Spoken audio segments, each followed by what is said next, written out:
Hi, வணக்கம் and welcome back. This is your co-learner. நம்ம last video ஒரு கவிதை ஒன்று போஸ்ட் பண்ணியிருந்தோம். அதுக்கு நிறைய கமெண்ட்ஸ் கொடுத்துருந்தீங்க. கவிதை நல்லா இருக்குன்னு சொல்லியிருந்தீங்க. Thank you so much.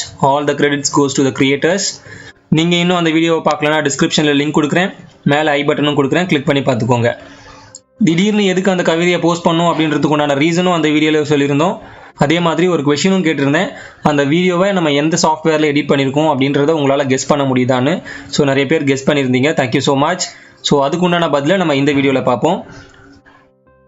அந்த கவிதை வீடியோவை எந்த சாஃப்ட்வேரில் எடிட் பண்ணேன்னு கேட்டிங்கன்னா, எந்த ஒரு புது சாஃப்ட்வேரும் கிடையாது. நம்ம எப்போவுமே யூஸ் பண்ணக்கூடிய மைக்ரோசாஃப்ட் PowerPoint. இது கொஞ்சம் ஆச்சரியமாக தான் இருக்கும்.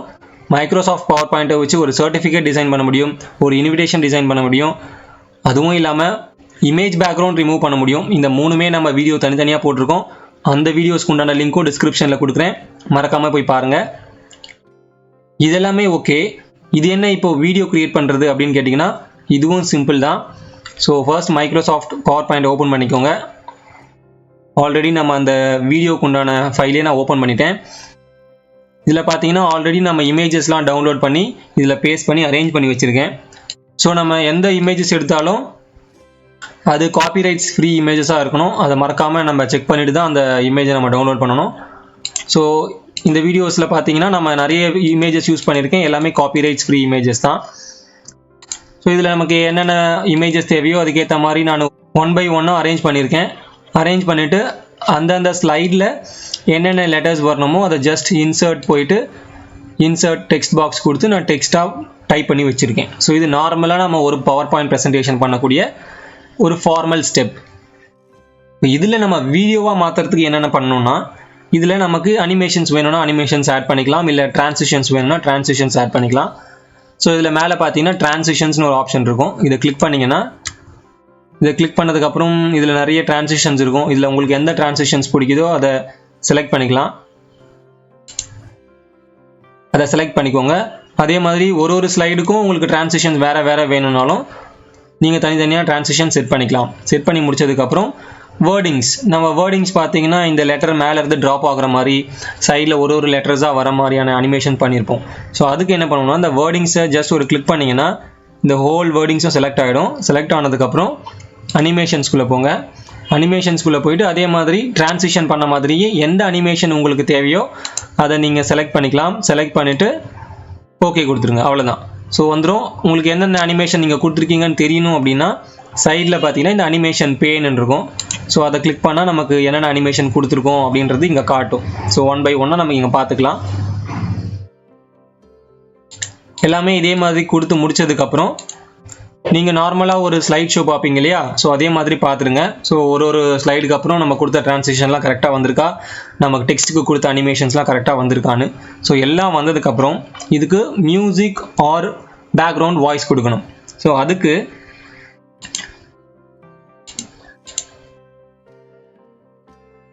நீங்கள் மேலே இன்சர்ட் கிளிக் பண்ணிங்கன்னா இன்சர்ட் வந்துடும். ஸோ இதில் ஆடியோ, இங்கே லாஸ்ட்டில் ஆடியோன்னு இருக்கும். Audio on my PC. So already நம்ம ஏதாவது ரெக்கார்ட் பண்ணி வச்சுருந்து அந்த வாய்ஸை நம்ம கொண்டு வந்து பிசியில் சேவ் பண்ணிக்கணும். சேவ் பண்ணதுக்கப்புறம் அதை கொடுத்து இதை ஓகே கொடுத்தீங்கன்னா இங்கே பார்த்தீங்கன்னா அந்த வாய்ஸ் நமக்கு இன்சர்ட் ஆகிடும். இன்சர்ட் ஆனதுக்கப்புறம் இந்த வாய்ஸை கிளிக் பண்ண உடனே நமக்கு ஒரு மேலே பார்த்தீங்கன்னா அந்த ஃபார்மேட் ஆப்ஷன் இருக்கும். ஆடியோ டூல்ஸ்னு வரும். நீங்கள் அதை கிளிக் பண்ணாத வரைக்கும் அந்த ஆப்ஷன் அங்கே இருக்காது. ஸோ அதில் ப்ளேபேக் கிளிக் பண்ணிங்கன்னா நமக்கு ஃபஸ்ட்டு என்ன செட் பண்ணணும்னா ஹைட் டியூரிங் ஷோஸ். ஸோ இந்த ஆடியோ சிம்பிள் வந்து நமக்கு ஸ்லைடில் காட்டும். ஸோ அப்படி காட்டக்கூடாது அப்படின்னா ஹைட் டியூரிங் ஷோஸ் அதை கிளிக் பண்ணிட்டீங்கன்னா நம்ம அந்த சிம்பிள் வந்து நம்மளோட ஸ்லைடில் காட்டாது, இல்லைனா ஸ்லைடில் காட்டிகிட்டே இருக்கும் அந்த சிம்பிள் மட்டும்.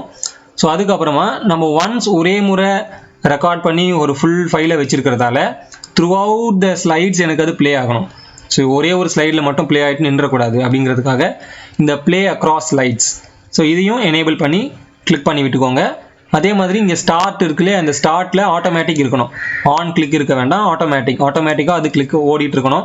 ஒன்ஸ் அந்த ஸ்லைடு வந்த உடனே என்னோட வாய்ஸ் ஸ்டார்ட் ஆகிடணும். ஸ்டார்ட் ஆகிட்டு என்னோட ஸ்லைட் ஷோ எண்ட் ஆகிற வரைக்கும் அந்த வாய்ஸ் கண்டினியூஸாக வரணும், இல்லை அந்த மியூசிக் கண்டினியூஸாக எண்ட் ஆகணுன்றதுக்காக ஆட்டோமேட்டிக் கிளிக் பண்ணுறோம். ப்ளே அக்ராஸ் ஸ்லைட்ஸ் கிளிக் பண்ணுறோம். ஸோ இவ்வளோ தான். இது எல்லாம் முடிச்சதுக்கப்புறம் நீங்கள் நார்மலாக ஒரு ஸ்லைட் ஷோ வச்சு க்ரியேட் பண்ணுற மாதிரி வச்சு பார்த்துக்கோங்க. வச்சு பார்த்தோம்னா நம்ம எல்லாத்தையுமே நெக்ஸ்ட் ஸ்லைடு கொடுக்கறதுக்கு கிளிக் பண்ண வேண்டியிருக்கும். இது ஃபர்ஸ்ட் ஸ்லைடு வந்ததுக்கப்புறம் நமக்கு ஸ்லைட் ஷோ வரும். அதுக்கப்புறமா அது நெக்ஸ்ட் ஸ்லைட் ஷோ பண்ணுறதுக்கு கிளிக் பண்ணணும். ஒன்ஸ் கிளிக் பண்ணால் தான் நெக்ஸ்ட் ஸ்லைடுக்கு போகும். ஸோ அந்த மாதிரி ஆப்ஷன் இல்லாமல் இருக்கிறதுக்காக ஜஸ்ட் இதை கிளிக் பண்ணிக்கோங்க. ஏதாவது ஒரு ஸ்லைடை கிளிக் பண்ணிவிட்டு ட்ரான்சிஷன் போங்க. ட்ரான்சிஷன் போனீங்கன்னா இந்த கார்னர் லாஸ்ட்டில் ஹெட்ஜில் ஆன் மவுஸ் கிளிக்னு ஒரு ஆப்ஷன் இருக்கும். அதுக்கு கீழே ஆஃப்டர்னு இருக்கும். ஸோ இதில் அந்த ஆன் மவுஸ் கிளிக் தான் ஃபர்ஸ்ட் இனிஷியலாக எனேபிள் ஆகிருக்கும். அந்த கிளிக்கை அந்த டிக்கை எடுத்து விட்டுருங்க. எடுத்துட்டிங்கன்னா அது டிசேபிள் ஆகிடும். கீழே ஆஃப்டர்னு இருக்கும். ஒரு பர்டிகுலர் டைமுக்கு அப்புறமா இந்த ஸ்லைடு அதுவே ஆட்டோமேட்டிக்காக சேஞ்ச் பண்ணிக்கிற மாதிரி. ஸோ அதை டிக் பண்ணிவிட்டு எத்தனை செகண்ட்ஸ்க்குள்ளே இல்லை எத்தனை நிமிஷத்துக்குள்ளே இந்த ஸ்லைட்லேருந்து அடுத்த ஸ்லைடுக்கு போகணும் அப்படிங்கிறத நீங்கள் செட் பண்ணிக்கலாம். இப்போ நான் 3 செகண்ட்ஸ் வச்சுருக்கேன். ஸோ 3 செகண்ட்ஸ் முடிஞ்சவொடனே ஆட்டோமேட்டிக்காக ஃபஸ்ட்டு ஸ்லைட்லேருந்து செகண்ட் ஸ்லைடு போயிடும். நம்ம கிளிக் பண்ணவே வேண்டாம். அதுவே ஆட்டோமேட்டிக்காக 1 by 1 வந்துக்கிட்டே இருக்கும். ஸோ இந்த மாதிரி வச்சு முடிச்சதுக்கப்புறம் திரும்பவும் ஒரு ஸ்லைட் ஷோ போட்டு பார்த்துக்கலாம். இப்போ பார்த்தீங்கன்னா ஆட்டோமேட்டிக்காக நடக்குது. நான் எந்த கிளிக்கும் பண்ணலை. சிவப்பு சீட்டி பாவாடைகள் பச்சை பூக்கள் ஆடியோவும் ஆட்டோமேட்டிக்கா ப்ளே ஆகுது. தமக்கை இட்ட மருதாணி பூச்சி. ஸோ அவ்வளோதான். இந்த ப்ராசஸ் முடிஞ்சதுக்கப்புறம் நம்ம எல்லாத்தையுமே ஃபைனலைஸ் பண்ணி முடிச்சிட்டோம். இப்போ இதை எப்படி வீடியோவாக கன்வெர்ட் பண்ணுறதுனா சிம்பிள், ஒரே ஒரு ஸ்டெப் தான். ஃபைல் கிளிக் பண்ணிக்கோங்க மேலே. இப்போ இதை சேவ் ஆஸ் கொடுங்க. சேவ் ஆஸ் கொடுத்தீங்கன்னா நம்ம லொக்கேஷன் கேட்கும் எங்கே சேவ் பண்ணணும்னு. ஸோ டெஸ்க்டாப்லேயே இருக்கட்டும். டெஸ்க்டாப்பில் நேம் கொடுத்துருங்க. இப்போது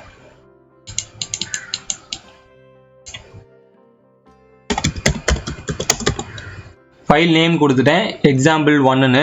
இந்த சேவ் ஆஸ் டைப்பை கிளிக் பண்ணிங்கன்னா நமக்கு நம்ம சிஸ்டமில் இருக்கக்கூடிய நிறைய ஃபைல் ஃபார்மேட்ஸ் வரும். இந்த ஃபைல் ஃபார்மேட்ஸில் நமக்கு இப்போ தேவை MPEG-4 வீடியோ, இந்த ஃபார்மேட். இதை கிளிக் பண்ணிவிட்டு சேவ் கொடுத்தீங்கன்னா நம்மளோட இந்த PowerPoint ஸ்லைட் ஷோ ஒரு வீடியோவாக கன்வெர்ட் ஆகும். இந்த வீடியோவாக கன்வெர்ட் ஆகிறது இங்கே கீழே பார்த்தீங்கன்னா உங்களுக்கு தெரியும், கிரியேட்டிங் வீடியோ எக்ஸாம்பிள் 1 அப்படின்னு இருக்கும். ஸோ இந்த வீடியோ ப்ராசஸ் ஆகி முடிஞ்ச உடனே நம்மளோட டெசிக்னேஷன் ஃபோல்டரில் போயிட்டு நம்மளோட வீடியோ சேவ் ஆகிடும். அதை நம்ம ப்ளே பண்ணி பார்த்துக்கலாம். இது ஆக்சுவலாக இப்போ ரொம்ப டைம் எடுக்கும். இங்கே ஒன்ஸ் அது முடிஞ்ச உடனே நமக்கு இங்கே டெஸ்க்டாப்பில் காட்டிடும். இப்போ பார்த்தீங்கன்னா இது லோட் ஆகிட்டு இருக்கிறதால நமக்கு இங்கே அந்த ஃபைல் கிரியேட் ஆயிடுச்சு. பட் அது எக்ஸாம்பிள் 1ன்னு இருக்குது, இன்னும் ஓப்பன் ஆகலை. ஸோ நமக்கு ஃபுல்லாக காப்பி ஆகிட்டு ஃபுல் ப்ராசஸ் ஆகி முடிஞ்சதுக்கப்புறம் தான் நமக்கு இந்த வீடியோ ஓப்பன் ஆகும். ஸோ சிம்பிளி நம்ம ஒரு ப்ரெசன்டேஷன் கிரியேட் பண்ணுறோம். அந்த ப்ரெசன்டேஷனில் அனிமேஷன்ஸ் பண்ணுறோம். அனிமேஷன்ஸ் கூட நமக்கு சவுண்ட், மியூசிக்ஸ், ஆடியோ என்ன வேணுமோ அதை நம்ம கிரியேட் பண்ணிக்கிறோம். எல்லாத்தையுமே கிரியேட் பண்ணி முடிச்சதுக்கப்புறம் சேவ் ஆஸ் கொடுத்து சிம்பிள் ஸ்டெப்பாக நம்ம அதை வீடியோவாக ஃபார்மேட்டில் கன்வெர்ட் பண்ணி சேவ் பண்ணிக்கிறோம். ஸோ அவ்வளோதான். இதில் எந்த சீக்ரெட்டுமே கிடையாது. நீங்களும் ட்ரை பண்ணி பார்ப்பீங்கன்னு நம்புகிறேன். ஜஸ்ட் ட்ரை பண்ணி பார்த்துட்டு எப்படி இருக்குன்னு சொல்லுங்கள். ஏதாவது டவுட்ஸ் இருந்தால் மறக்காமல் கமெண்ட்ஸில் கேளுங்க. உங்கள் ஃப்ரெண்ட்ஸ்க்கும் ஷேர் பண்ணுங்கள். அவங்களுக்கும் ஒரு புது இன்ஃபர்மேஷன் தெரிஞ்சுக்கிட்ட மாதிரி இருக்கும். இந்த இன்ஃபர்மேஷன் உங்களுக்கு ஆல்ரெடி தெரியும் அப்படின்னா ஜஸ்ட் கமெண்ட்டில் மென்ஷன் பண்ணுங்கள். இல்லை இப்போ தான் நான் புதுசாக கற்றுக்கிறேன் அப்படின்னாலும் அதையும் மறக்காமல் மென்ஷன் பண்ணுங்கள். ஸோ உங்களோட கமெண்ட்ஸை பொறுத்து தான் நம்ம அடுத்தடுத்த வீடியோஸ் என்ன மாதிரி போடலாம் அப்படிங்கிறத யோசிக்க முடியும். அது மட்டும் இல்லாமல் நம்ம சேனலுக்கு இப்போ தான் நீங்கள் முதல் முறையாக வரீங்கன்னா மறக்காமல் அந்த சப்ஸ்கிரைப் பட்டனை கிளிக் பண்ணிக்கோங்க. கூடவே அந்த பெல் பட்டனை கிளிக் பண்ணிங்கன்னா நம்ம போட போகிற எல்லா வீடியோஸ்க்கும் நோட்டிஃபிகேஷன் உங்களுக்கு கரெக்டாக வந்துடும். இன்னொரு சுவாரஸ்யமான தகவலுடன் அடுத்த வீடியோவில் சந்திப்போம். அதுவரை உங்களிடமிருந்து விடைபெறுவது உங்கள் கோலர்னர்.